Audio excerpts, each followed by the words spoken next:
En Pamplona tomamos decisiones vitales que nos encasillan. ¿A o B? Veamos. El 6 de julio, ¿qué haces? A. ¿Te quedas? ¡Viva San Fermín! O B. ¿Te vas a la playa?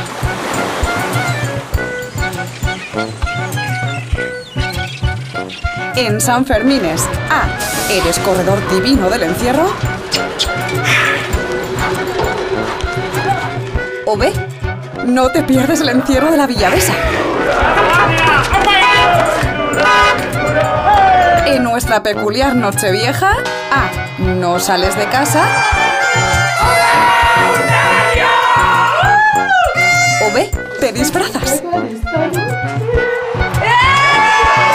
En cuestiones de pelota. A. ¿Eres de Irujo? O B. ¿Eres de Olaizola?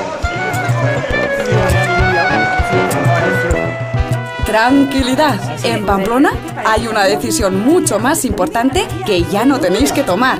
A. ¿Escuela infantil cerca? O B. ¿Escuela infantil en euskera? Escuelas infantiles de Pamplona. Haz la matrícula en euskera para los centros Izartegui en la Chantrea, Goizeder en la Rochapea, Don Ivane en San Juan y Printzearen Arresi en la Milagrosa.